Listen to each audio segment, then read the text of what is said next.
Best of the Tao of Horsemanship. This is my lovely co-host, Sabrina Arbogast. Hi, everybody. Welcome to Everything Horses and More podcast. Of course, we're on the Tao of Horsemanship, which is my business. Facebook, because we're doing a little different this time. We are going live with a live webinar on Facebook. And this is also going to be our podcast, our weekly podcast. So we will eventually figure out, and hi, who do we have that's joined, Sabrina? You don't know? That's No. Right. We got to figure all this out. We're not very technically savvy. Sorry about that, you guys. We keep trying, I don't know what's going on with Chrome and have to update all the, oh, hi, Ira. Oh my gosh, I haven't seen you in years when I was over in Sweden doing a clinic with you guys. Awesome. So we are going to be doing this weekly. We will figure out the technical aspects of doing a split screen as soon as we can update our web browsers. Hi, hon. And figure out all the rest of the technical challenges that we are faced with.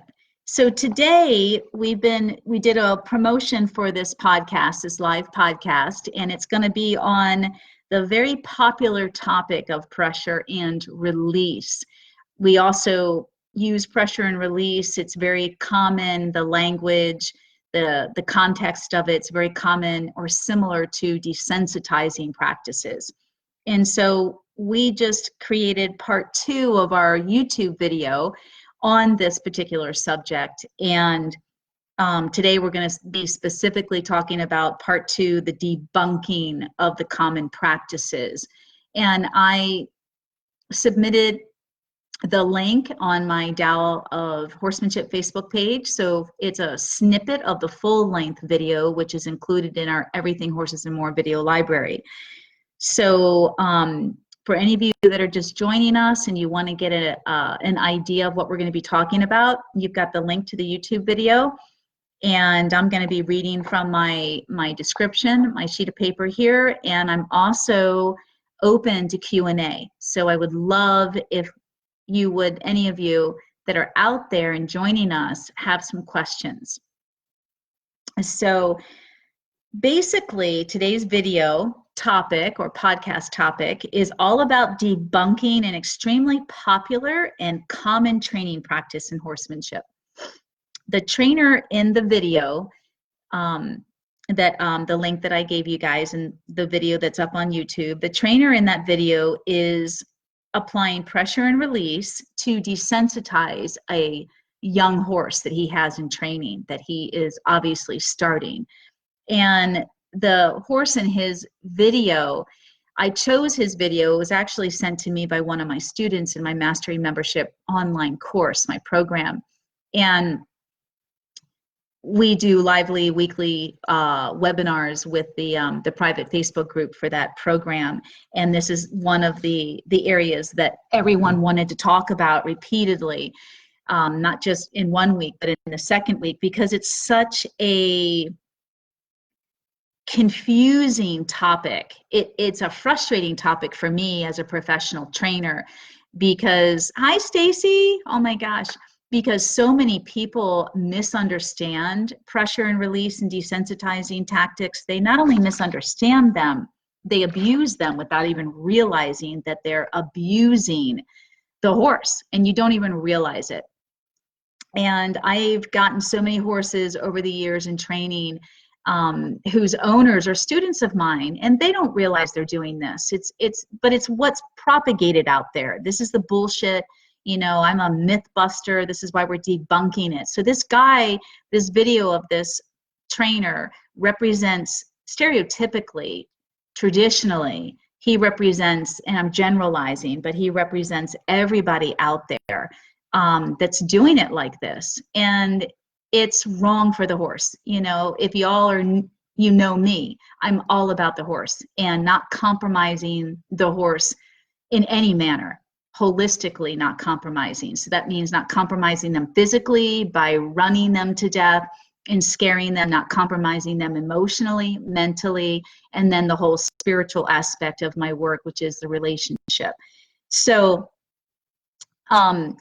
In either case, this guy's going about it. It's what I refer to as overfacing a horse or overwhelming a horse. So when you overface a horse, it's the same as overwhelming them when they're highly sensitized and stimulated. It's the same as flooding or sacking out a horse. And what that means is you're constantly applying pressure. You don't ever release it. And even when this guy does release the pressure, he's not teaching the horse anything. And that's the biggest aha moment that I'd like you guys to take away. When you watch the video of us filming his video and then showing you how my approach with a young horse in training that has tremendous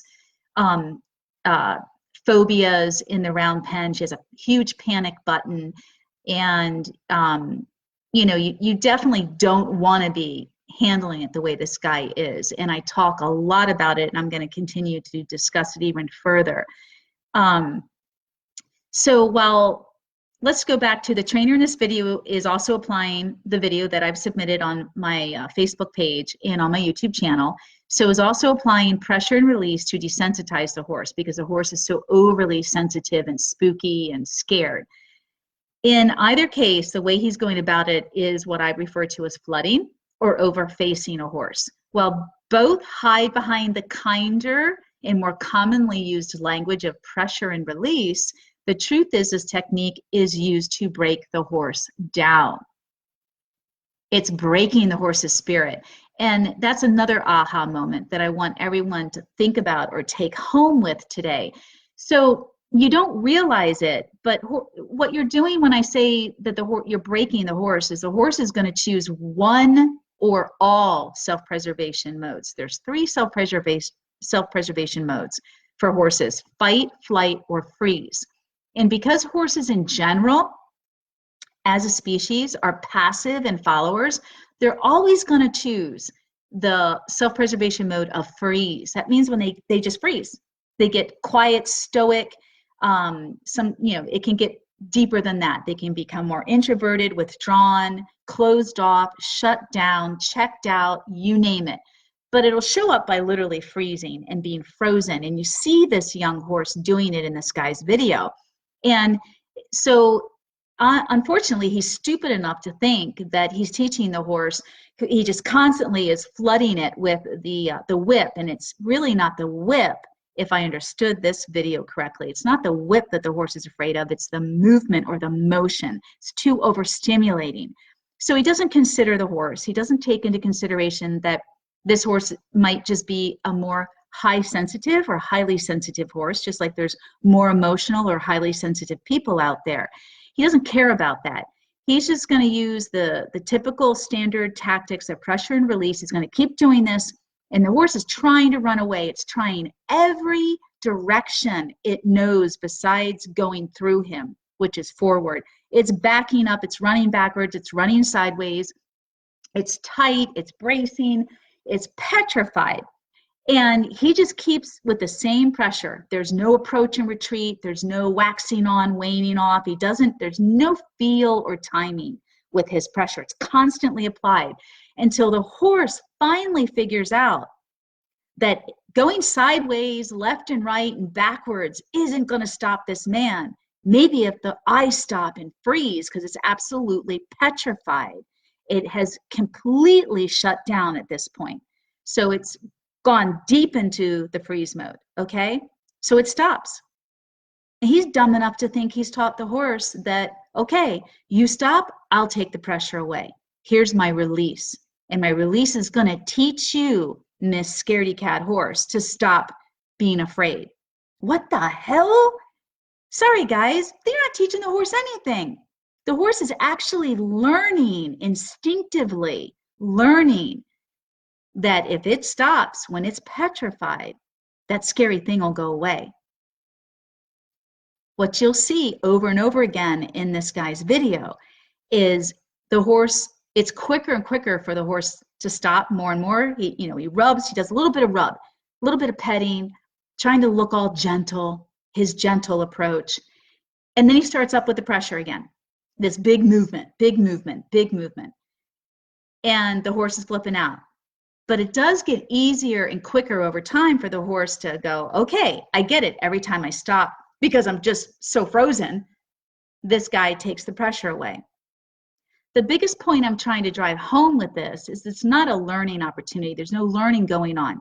If you really know how to read body language on a horse, the horse is so tight and absolutely bracing and defensive and ready to blow again every time it stops. It never relaxes. There's no learning going on when a horse is tight. It should be basic common knowledge. Your horse is not learning. You can't learn when you're defensive and unconfident and scared. Neither can the horse. So I don't know, there's no learning going on again. Really, all the horse is doing is realizing that it's petrified, obviously, and realizing that when it stops and stands still, the scary thing stops as well. And you see, as in his 6-minute video, everything he does with this horse, the horse is petrified, everything. So when he stops finally flooding it with this whip and he feels like the horse is learning, he starts, the horse is tacked up and he starts to apply different applications of pressure to the horse. And the horse is totally bracing and stuck, won't move, won't back up. And the guy just keeps coming on strong with the application of pressure. And he never talks about, or obviously even considers, that the horse is just locked up mentally and it's showing up physically, which means the horse isn't learning anything. But for the lack of a better word, the horse is learning that every time this guy does something that scares him, if he just stands still, it goes away or gets easier. And the guy is also manhandling the horse, even though he's coming off all soft and gentle, so to speak, pulling and pushing and making that horse back up is still forcing. It's still dominance. And it blows my mind. This is so common out there when it comes to starting young horses, because I'm the one that gets all these young horses to restart over the years, starting young horses and the use and application of pressure and release, AKA desensitizing. So, anybody? Hi, Becky. I recognize, hi, Angela. I recognize Angela. I recognize a couple of you. Anybody have any questions before I keep moving forward? I think his name was Chris Cox. Gary Cox. Gary Cox, Chris Cox, not Chris Cox. We know Chris Cox. Yeah. No, Gary. Gary, right? Yeah. Gary, I think. But you guys will be able to check out the video and find out who he is. He's got his own YouTube channel. But anyway, I'm not picking on him personally. This isn't a personal attack at all. I'm sorry that I have to bring his name to the forefront here, to the in front of all of you, but it is such a common practice. And that's why I'm bringing this up here live on my Facebook, and we'll be doing stuff like this every week now, because I've been bringing it up with my students, and they're just, they can't get enough of this. They've been so brainwashed, and they've also tried professionals, instructors and trainers that have done the same thing. Done the same thing, no compassion. The guy even laughs at the horse for acting like an idiot. Those are his words, not mine. There's no compassion, there's no understanding. And the biggest point is, not only is this my approach more holistic and truly gentle and for the horse's best interest, it makes the most sense, because as a teacher and as a student, you can't learn when you're defensive.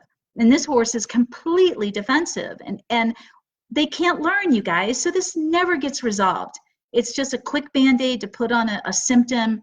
And what the horse does learn, like this young horse shows you, is it learns how to stop moving its feet, only because when it stops moving its feet, the scary thing goes away. But what happens during that process is frightening when you really understand horses, because the horse is going into deep self-preservation mode. It's freezing, and you can see that physically in the body language of the horse, how tight the horse is. You've got to understand, when you then look at my video with the young horse that came to me, the 2-year-old Susie, with all the challenges of being round penned incorrectly and the use of pressure and release incorrectly, when you see this young horse and how I apply the feel and timing of how I apply pressure, the scary thing, and that I don't stop applying it until she starts to get it. And how she gets it is I'm still using the halter and the same gesture that's scaring her as I rub her all over and I talk to her and I help her relax.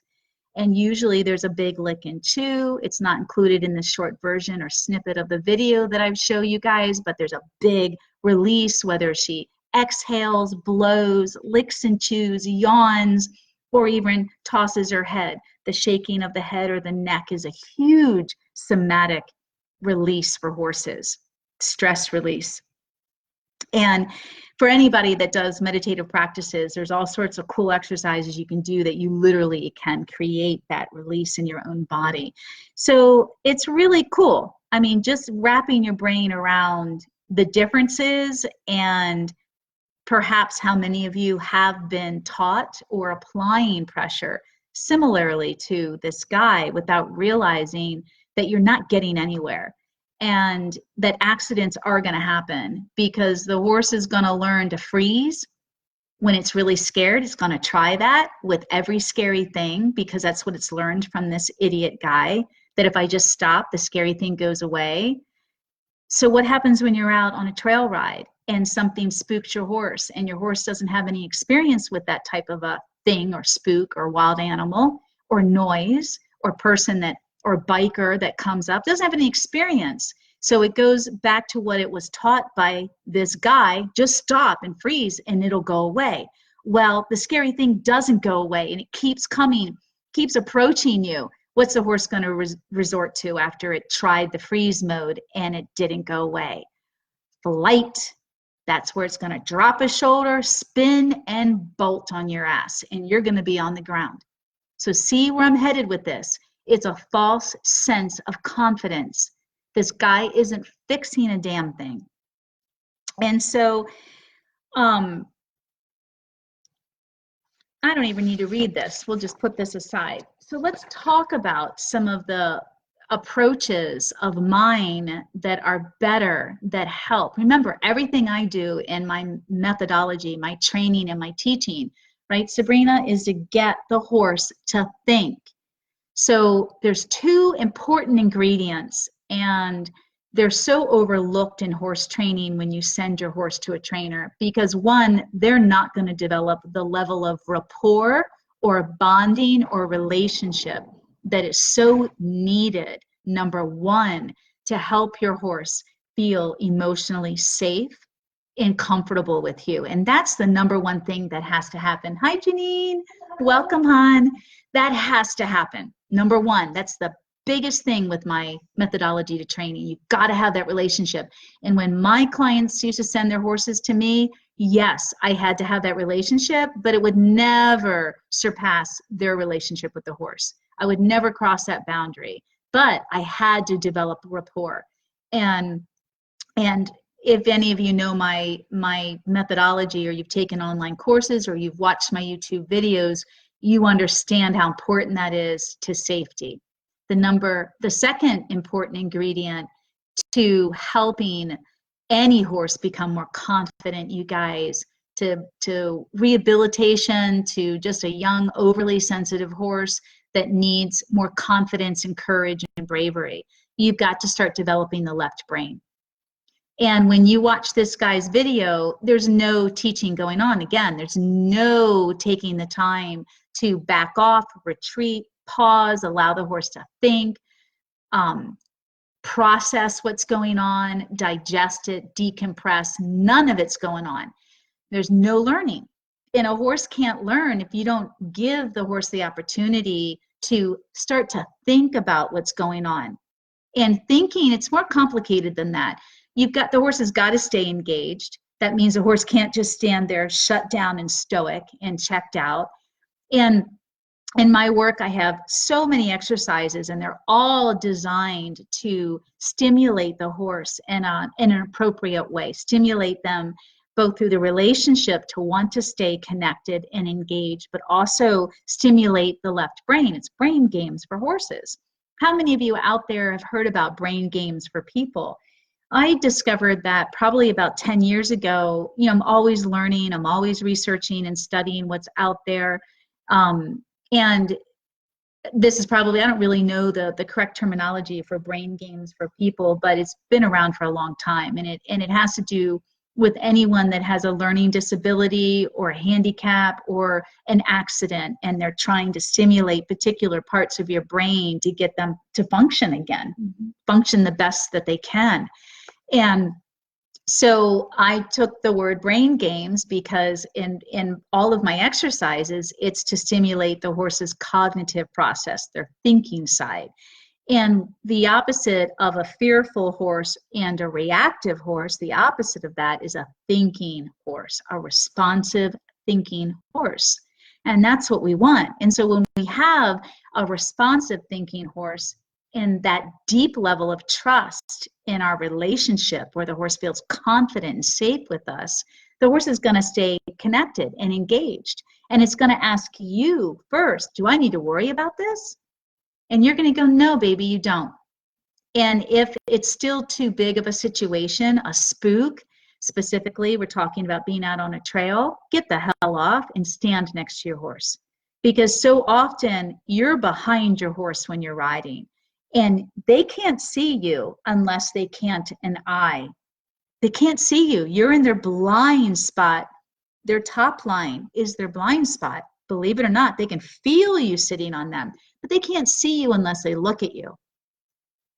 And so often, and when I'm developing horses at whatever age, especially to be confident partners on the trail at whatever age, there's many times I will get down because they can see me and they can feel me too. They need that companionship. And then I'll walk them for as many minutes as they need to relax and feel more confident with me leading them. And then I'll get back on. And it's just huge. It's phenomenal to build more trust and confidence with your horse, and that you guys can handle anything. And then, of course, it's extremely safe as well.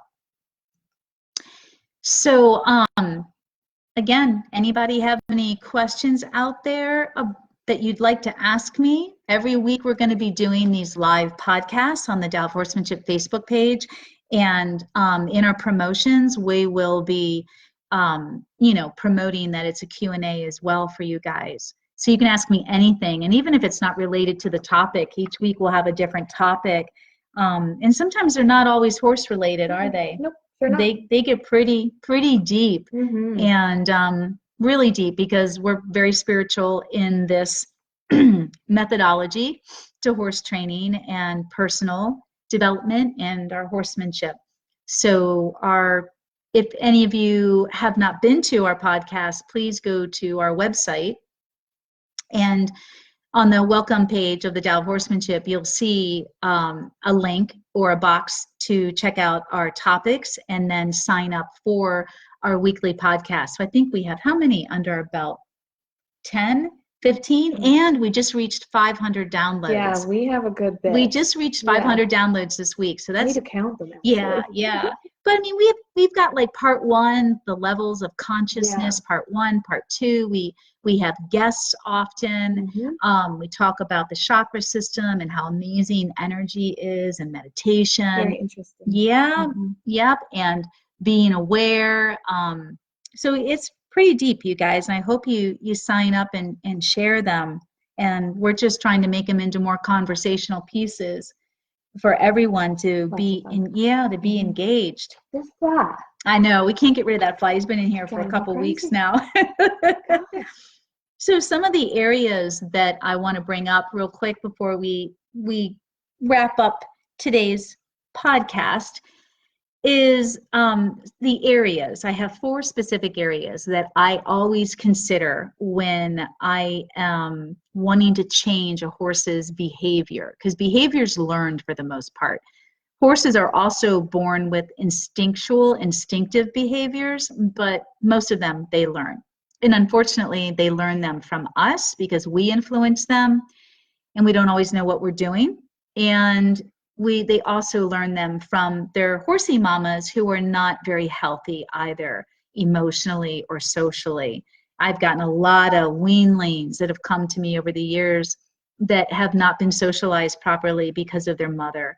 And then they learn a lot of those behaviors, but it's not who they are. And that's a really good topic that we'll get into maybe next week, is identifying nature and nurture with horses. Most of you are so familiar with the nurture, the learned behavior, you don't even know who your horse is half the time. And a lot of the propaganda and the BS out there in horse training deals with only the nurture. They never really help you identify who your horse is, let alone they don't do a very good job helping you change unwanted behavior. So the 4 areas, and all of this copy is in the description that comes with the videos on my YouTube channel, you guys.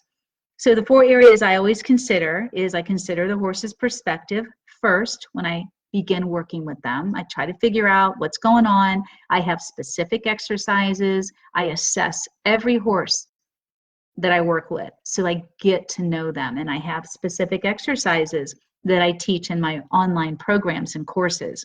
So I consider the horse's perspective first, so I can have a better understanding of how to work best with that horse. How's that horse going to learn? How's the horse not learning? What's hanging it up?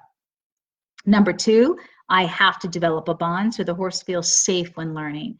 It wants to learn. It wants to connect. Can't teach a horse if it's not connected, you guys, mentally, emotionally, physically.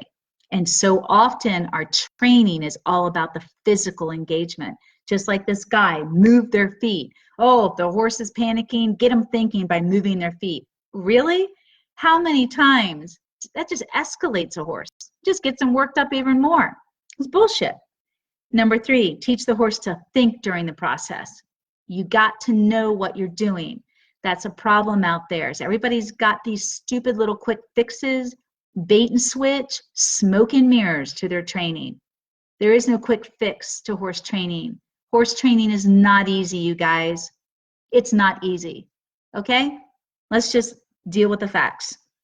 And the 4th is slow down and stop often. I call it pausing, so that the horse has time to relax. Time to relax. Release, process, digest, decompress. So important to learning, so important, just like it is, where you're going to oversaturate them. So thank you. We have a question. Oh, we do have a question? Oh, I good. was just saying hi to Sarah, but I'll do that in a second. Okay. Just tips on buying a first horse.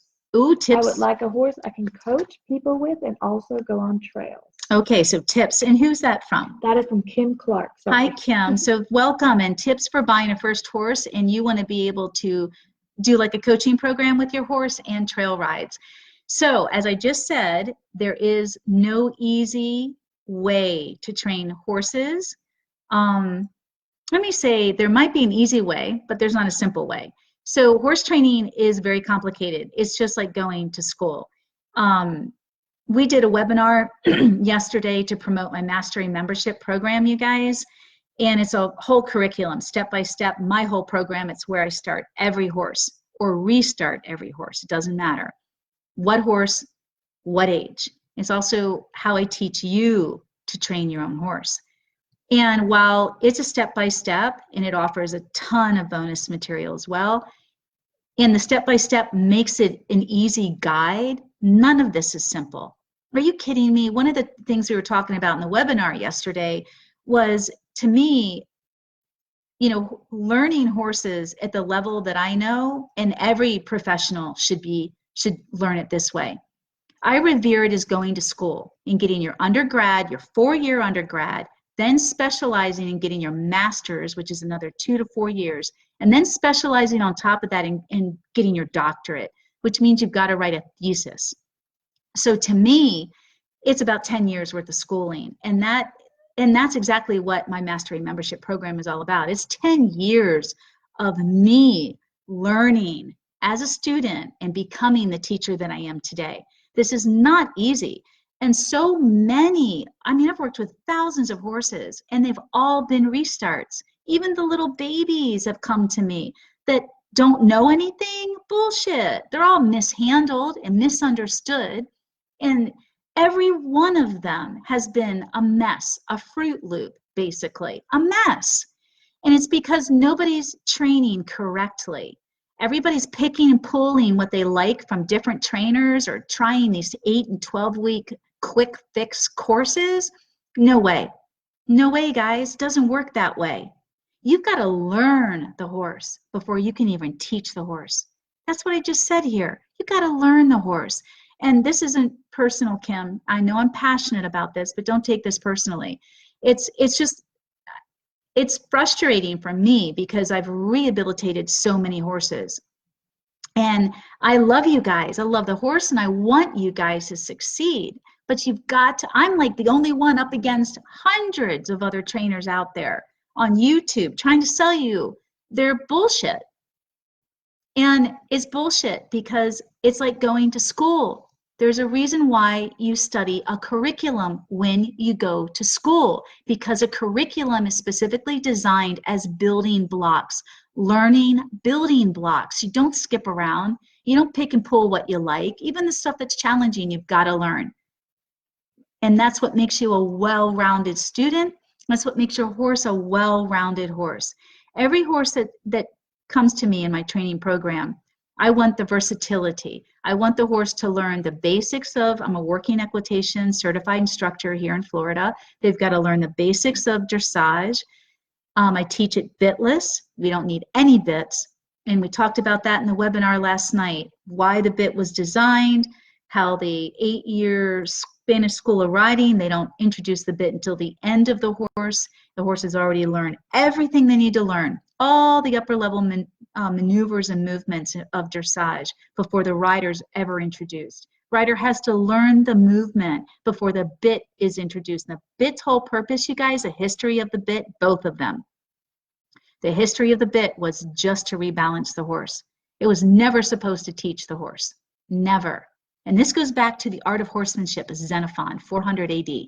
This goes back to his book, first published.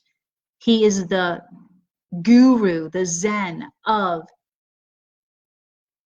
holistic horsemanship. I won't call him natural horsemanship. I can't stand natural horsemanship. Holistic, because he considered the whole horse. So it's beautiful, the Art of Horsemanship. So getting back to where to begin with your horse, and you know, you can teach any horse new tricks. Okay, so it doesn't matter what age they are. It's just the older the horse is, the more habits they have, right? And sometimes those habits take longer, those learned behaviors take longer to undo before you can start replacing them with new information in a new way, if that makes sense. Did I deviate too much from that? You're good. I deviate so much. I'm like, blah, there's so much to talk about. But yeah, what she wanted to know how to teach the horse to be good. I mean, that's a loaded question. Not every horse, like every person, is suited to be a coaching horse or a rehabilitation or a therapy horse. I was part of a small focus group many, many years ago with Tufts University. And they were doing a research study on horses and routine and what discipline of any disciplines causes the horse the most stress.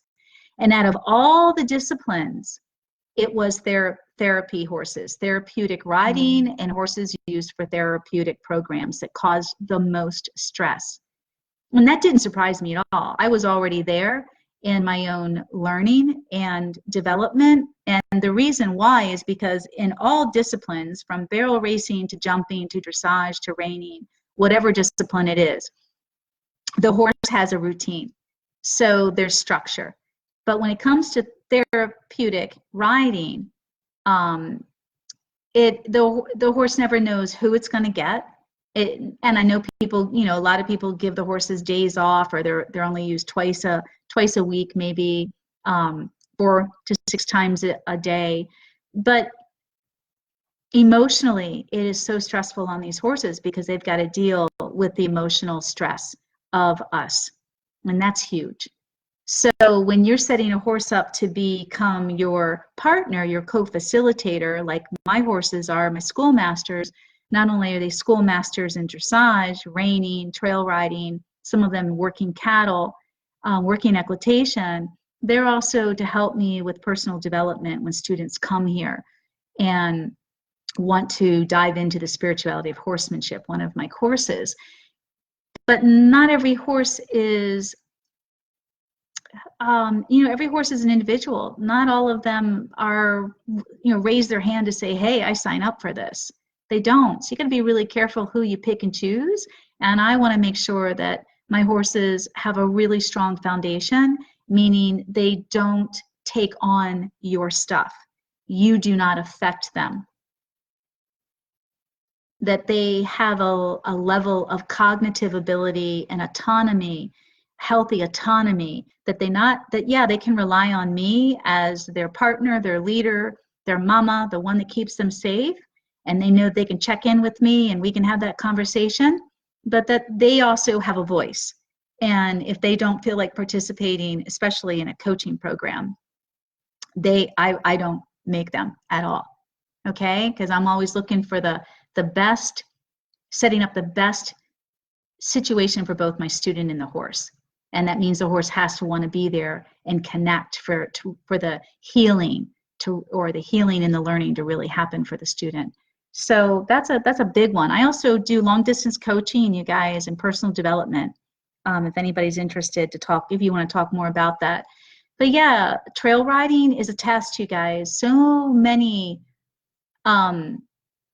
things we do with horses that we are taught to take for granted is really a test, meaning it's not an opportunity to train. There should be no training on a trail ride. Okay, the trail ride is for you guys to get to the point where you and your horse really enjoy it for all the right reasons. And don't let any trainers tell you, well, their horse needs to be schooled out there. There's a time when you can do some schooling, but your horse has got to be safe, and you guys have to have this bond and this partnership. Anybody else? Well, we have Lou. Hi, Lou.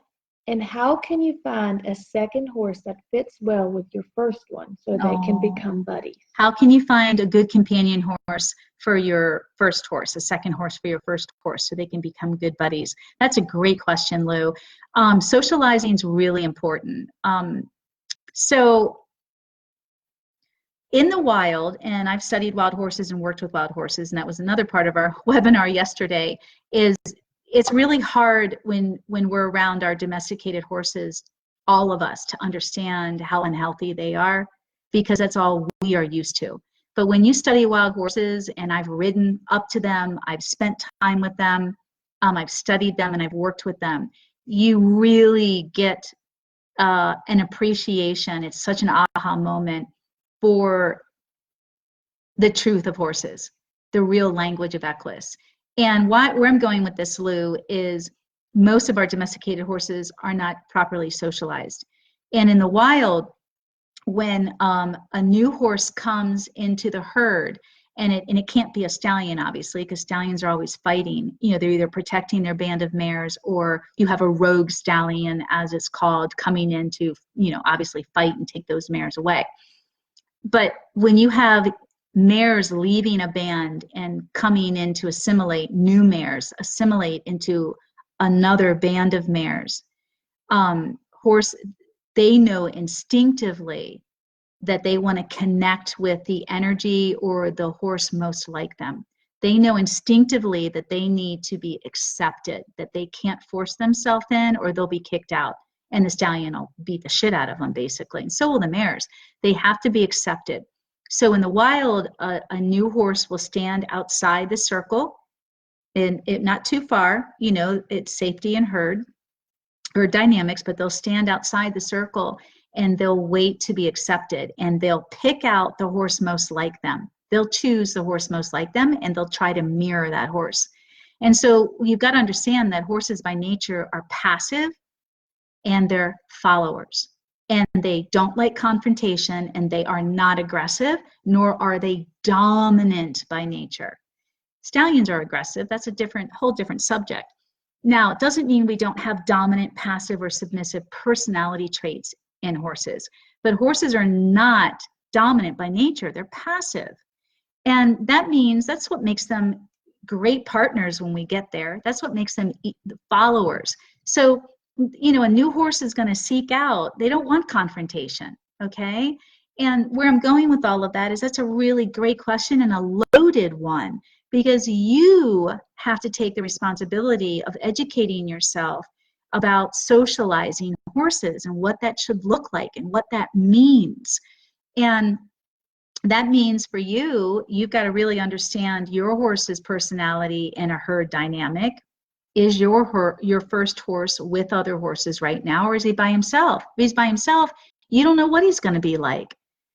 But if he's with other horses, then I mean more than one other horse. If he's with at least two other horses, that's a small threesome group.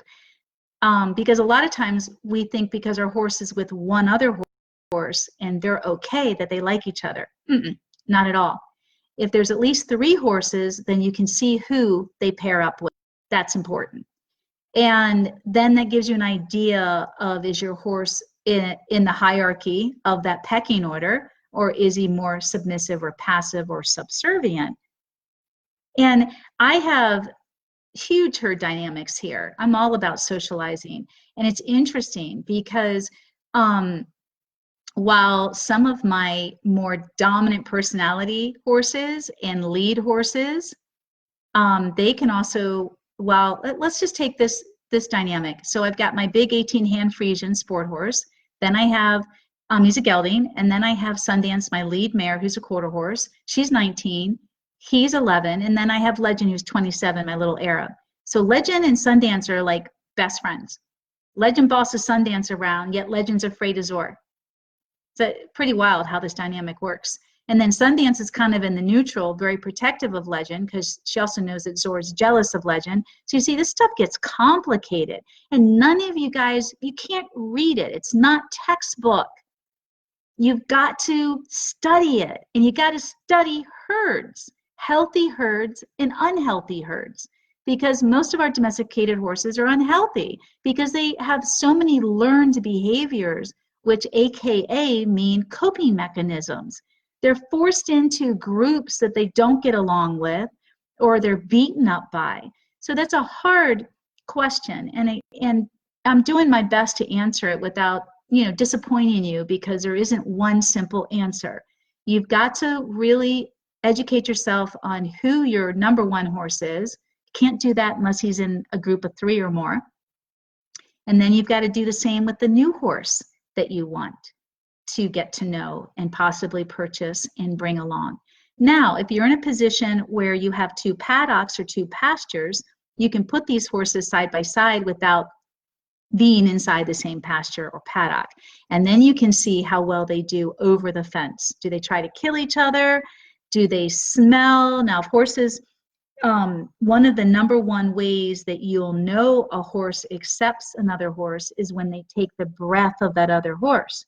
So that's why we do the horseman's handshake, so that I teach that we can go up to the horse, and if the horse smells our hand, that's its instinctive way of telling you it accepts you in its space and you have permission to touch it. So when horses are getting to know each other and they like each other, they already know. They'll exchange breath, nose to nose.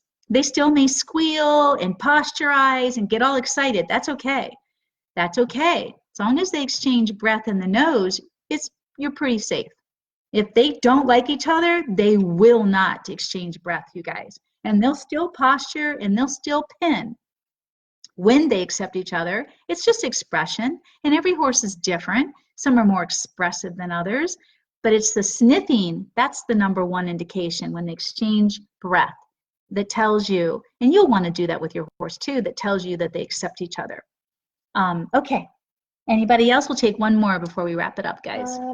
Well, we got another one from Miss Kim. She was asking if She does not have a horse yet, but she was wondering if she could go ahead and start your course without a horse. Oh, hi, Miss Kim. Yes, I'd love you to start the course with, you don't need a horse. Discovering the spirituality course includes my straightness training and my art of lunging, so to speak. But a lot of people start it because there's so much about you and that's in the spirituality course. And that's a single course, but it's also included in the Mastery Membership Program, which includes that and so much more. Yeah, you can start it. It's all, so much of this is about you anyway. And we talked about that in yesterday's webinar. It begins with you guys. You know, you need to learn, you need to educate yourself. Real quick, when I got back into horses in my mid to late 30s, gosh, that's a long time ago, you guys, like 18 years ago. Didn't mean I did start back with horses, though. I started with my Trinity, don't get me wrong, but I didn't start teaching then. I took 2 years off. I saved money. I had another business of my own. I gave myself a small 2-year salary. I had 3 horses and my donkey at the time, and that was it. And I traveled everywhere I could and studied everybody I could while I was developing my own method, which goes back to when I was a young child with my pony and my horse. So I took that, and I continued to study, don't get me wrong, and learn, but I took a 2-year sabbatical, meaning I didn't dare teach. I wasn't arrogant or cocky enough to think I could. I mean, I may have had horses and ponies my whole life, but I was not a trainer. And just because you might train your horse beautifully does not make you a trainer. You've got to work with hundreds of horses upon hundreds of horses. And you've got to really understand how to diagnose a horse. What's its nature, its true personality, and what has it learned? And then begin to separate that so you can develop the horse fully.